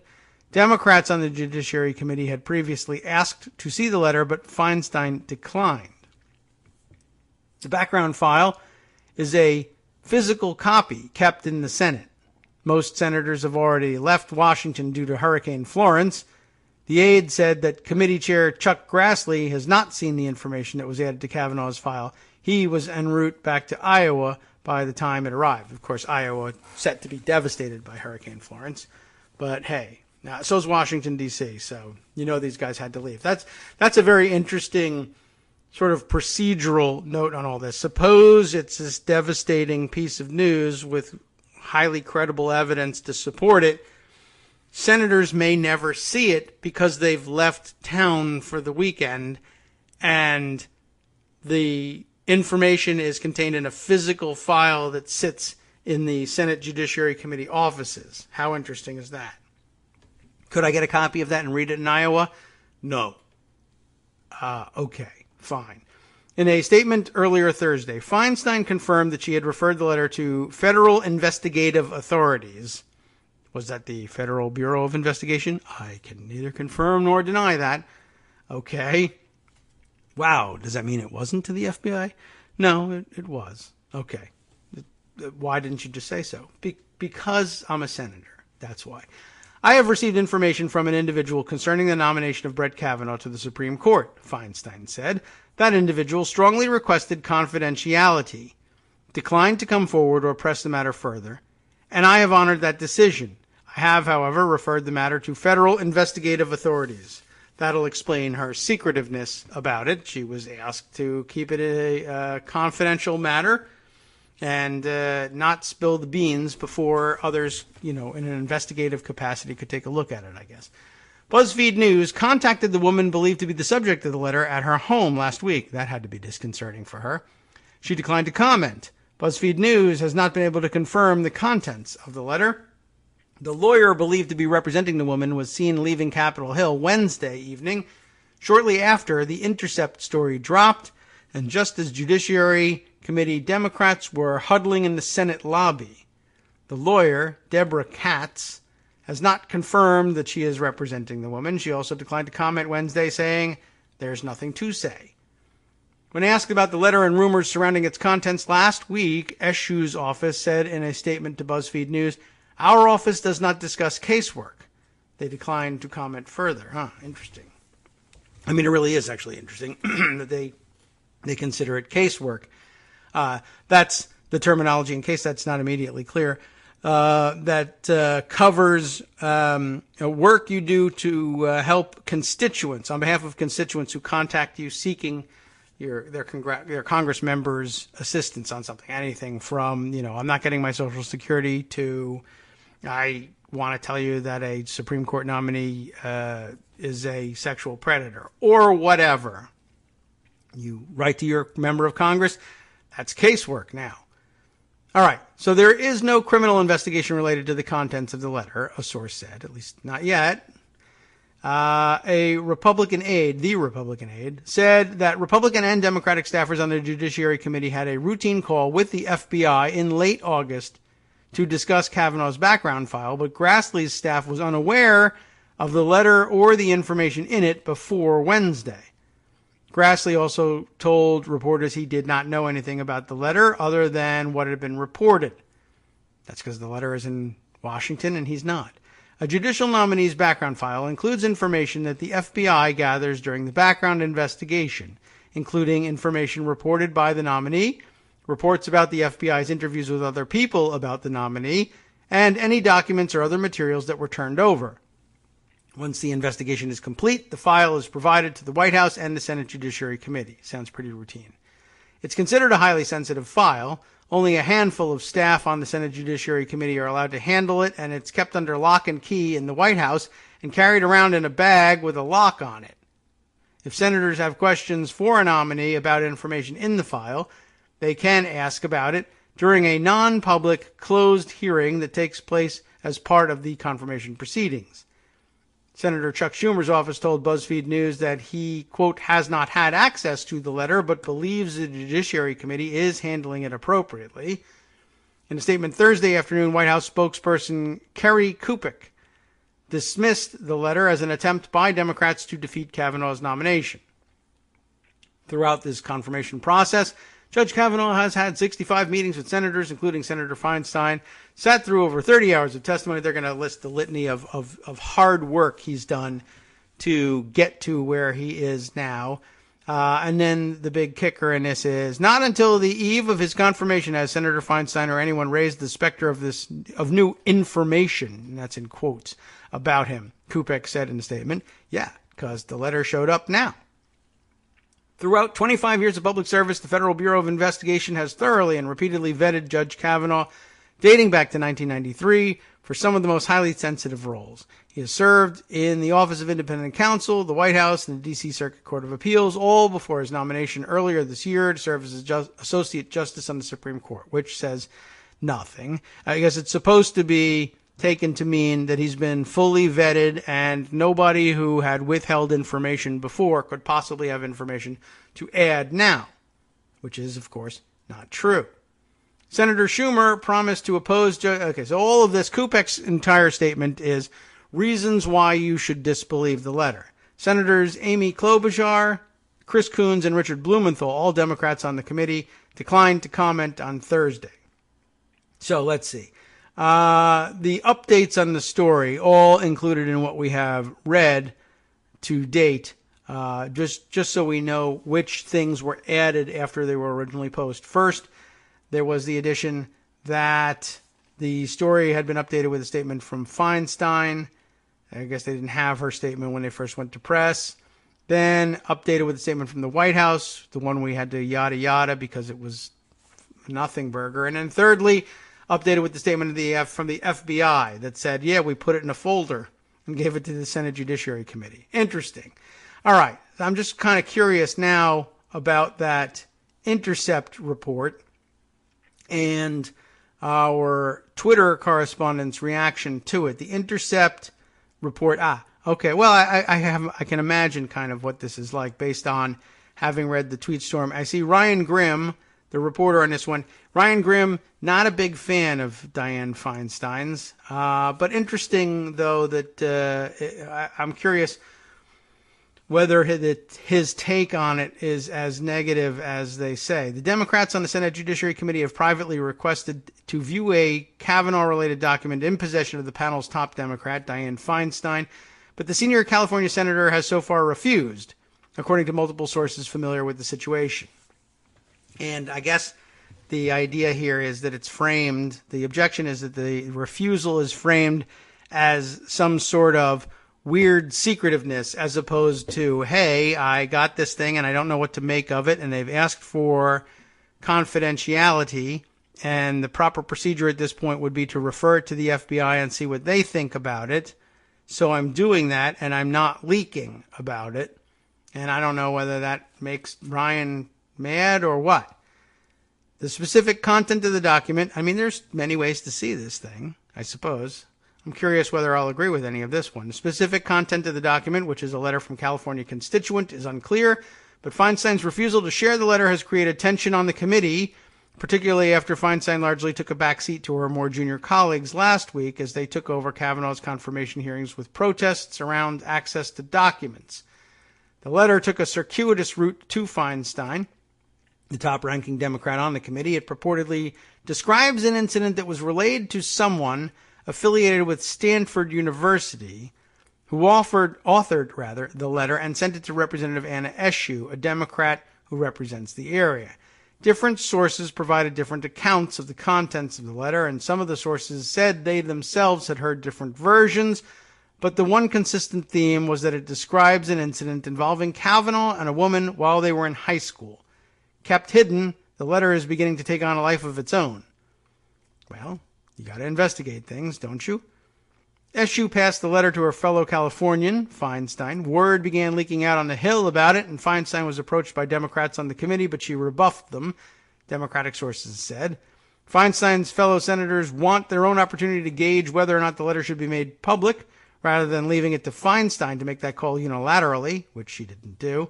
The sources were not authorized to speak on the record, and said that no senators on the committee other than Feinstein have so far been able to view the letter. What time is this posted? I guess this is a September 12th piece, 5:24 p.m. That matters because he will not at that point have had access to word from Feinstein about what she's actually doing with this thing. All right. The woman who is the subject of the letter is now being represented by Deborah Katz, a whistleblower attorney who works with Me Too survivors. Joseph Aboud, I've never known how to pronounce that last name, an attorney at Katz's firm, said the firm was declining to comment. Emma Krishy, a spokesperson for Eshoo, declined to comment on the letter that her office sent on to Feinstein, saying that the office has a confidentiality policy when it comes to constituent casework, and a spokesperson for Feinstein didn't respond to requests for comment. Now, his September 13th update. Feinstein has released a statement Thursday afternoon acknowledging the existence of the letter. I have received information from an individual concerning the nomination of Brett Kavanaugh to the Supreme Court. That individual strongly requested confidentiality, declined to come forward or press the matter further, and I have honored that decision. I have, however, referred the matter to federal investigative authorities, she said. And no reaction to that update from Ryan there, but, Ryan keeps a jaundiced eye on Dianne Feinstein, and I'll tell you, typically speaking, it's a wise thing to do. So, I don't know, but I'm a little bit curious now to read the rest of that tweet thread about the complaints about it, which may very well also be valid, or at least may have been valid at the time, and I don't know whether they consider Ryan to have adequately corrected the record either in that piece or elsewhere. But again, the complaint is that the Intercept piece was crappy and entirely framed to paint Feinstein as secretive, which they complain is something that is disproportionately applied to the behavior of female politicians. More on the Intercept piece here. There is a screen grab from it here, and the complaint here is we don't learn that the letter may describe info regarding a potential misconduct until the fourth paragraph. But before that, we get to hear all about Feinstein refusing to share the letter, taking a, quote, back seat on the Judiciary Committee, tensions between Dems, etc. In the final paragraph, we learn the woman who is the subject of the matter has legal counsel from a woman who works with the Me Too survivors, but let's focus on Feinstein hoarding secrets. I'm not a lawyer, but I assume there may be legal and or privacy concerns that have weighed on the decision to share the document. I can say it's incredibly poor reporting to bury the potential misconduct lead. It's also, how should I say, kind of gross to turn the focus on Feinstein while minimizing the nature of the document. It's also bizarre that The Intercept would ignore crucial context, such as the fact that Feinstein is clearly opposed to Kavanaugh's nomination, or how Feinstein has responded to the release of other documents during this process. Ryan, I guess, in replying to all of this, says this complaint belongs in the Internet Hall of Fame. The fourth paragraph, what a cruel sentence doled out to readers to ask them to read to the fourth graph. This is not a really good look, I don't think, for a response, but okay. Do tell, how would you have written the story with what you say is the most important at the top? How does that sentence read?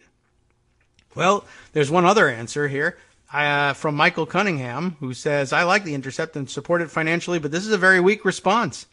I'd hate to see you go, oh dear, I hate to see you go GG, which is, I guess, supposed to be Glenn Greenwald, and be so obsessed with bashing Dems that you miss the big picture stuff like a rape allegation, if that's what it is, against Kavanaugh being more newsworthy than Feinstein's supposed secrecy. Interesting, difficult to navigate. Didn't like the look of that response, quite honestly, from Ryan, but I'm sure he did feel attacked, and I think it's accurate to say he had been attacked in that. But maybe, just maybe, the excitement over possibly getting a knock in on Feinstein, who deserves a lot of knocks, may if we didn't know the content of the letter at that point, it might have been just too tempting. I think in hindsight, perhaps it does look like The Intercept may have missed the chief focus of the story on that one. But I think no serious damage done, except, well, all right, Ryan's response, not among the best I've seen. But I've regretted responses I've posted on Twitter, too. I'll just say that much. Okay, let's see. Anything else that we think we can fit in the last couple minutes of the show that deserve? Well, probably not. There's a lot that deserves a lot more time, of course, some of which we insisted we would be saving for Friday, but we went in another direction. And we can always return to some of these things, always very interesting and always fresh and relevant. So we'll come back with a couple of them. Let's just see if we can't get a little bit of that Natasha Bertrand backgrounder on the Joint Defense Agreement to give some context to news that will emerge over the weekend about what happened in court with Paul Manafort. We have President Donald Trump has tried to distance himself from his former campaign manager, Paul Manafort, insisting that Manafort only worked for him for a very short time and that his recent convictions on tax and bank fraud charges have nothing to do with the campaign. But Trump and Manafort's legal interests may be more aligned than either of them have let on.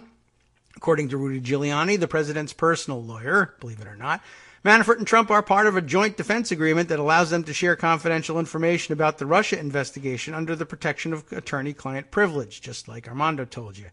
All during the investigation, we have an open communication with them, Giuliani recently told Politico. Defense lawyers talk to each other all the time, where as long as our clients authorize it, therefore we have a better idea of what's going to happen. That's very common. Former federal prosecutors turned defense attorneys told me that such agreements are indeed common in multi-defendant cases like special counsel Robert Mueller's probe, which has embroiled dozens of White House staffers, Trump campaign advisors, and associates of the president. Essentially, they said these agreements allow defendants to get their stories straight and could help Manafort if he's looking for an eventual pardon. These types of agreements are very common in mob and street gang cases. That's another way of putting things. Said Eli Honig, or Eli, E-L-I-E, I don't know, the former assistant U.S. attorney who successfully prosecuted more than 100 members and associates of La Cosa Nostra. I've seen some joint defense agreements with 20 participants. It enables and facilitates all defendants to get together and say, let's get our ducks in a row. And strategically, it enables all the different defendants and targets in a case to get together, work out what they're going to say, and get on the same page so as not to implicate each other. Manafort's legal exposure is not limited to his bank records and foreign lobbying, two matters for which charges have already been brought against him. He ran the Trump campaign for nearly 5 months at the height of the election, and he attended a meeting of the June 2016 with Russian nationals offering dirt on Trump's opponent, Hillary Clinton. That meeting is of particular interest to Mueller, who has been investigating a potential conspiracy. You know what he's after here. Trump's story about the meeting has changed several times already, and WikiLeaks dumped Democratic National Committee emails that had been stolen by Russia just over 1 month later. Manafort also appeared to offer the Russian oligarch Oleg Deripaska private briefings about the campaign in exchange for debt relief. And he received emails from the Trump campaign aide George Papadopoulos offering to set up a meeting between Trump and Putin. You know all of that. You know now that this thing is curious at best, suspect at a minimum, I guess I really would say. And, we'll be keeping an eye on that and how that gets reported, and if it gets reported over the weekend as news breaks about the details of Manafort's plea agreement and the plea he finally enters, presumably today. If not, then certainly by Monday we would hear an awful lot more about it. Okay, time to wrap things up for the weekend. Hand things over to Justice Putnam and the West Coast Cookbook and Speakeasy. Got a little more time on our hands. If we start now, we can tell you what's coming up next. Let's see. Wow. Starting off in the Bistro Cafe, Lieutenant General Honoré. Do you have that pronunciation correctly? Anyway, he blasted Trump for attacking Puerto Rico, denying the death toll numbers, and blaming the victims of a natural disaster, as is right and proper, I think. Then on the rest of the menu, a group of racist, homophobic San Francisco cops will finally be fired. That's got to be a relief. After a 3-year-long court saga. A former Afghan refugee ousted the 4-term Democratic incumbent in the New Hampshire state legislature primary. That sounds interesting. Did hear about that one. Let's hear more. And the GOP Senate candidate trying to unseat Montana's John Tester may have just been busted for admitting to illegal collusion with the NRA. But then again, LOL, YOLO, nothing matters. After the break, at the chef's table, former NSA chief Mike Rogers revealed that Trump doesn't believe the Russians hacked the U.S., and he never will. From Daily Kos Radio on networksradio.com. You have been listening to the Kagro in the Morning Show with David Waldman. All right, we got through almost everything. There's one more story that he's going to cover here. How's this one? SpaceX announces a new plan to send a tourist around the moon duty-free, which, quite honestly, no matter where I'm going, around the moon or elsewhere, that's exactly how I want to travel. I hope it's the way you want to travel, too. Best of luck wherever you're going this weekend. Hope it's duty-free.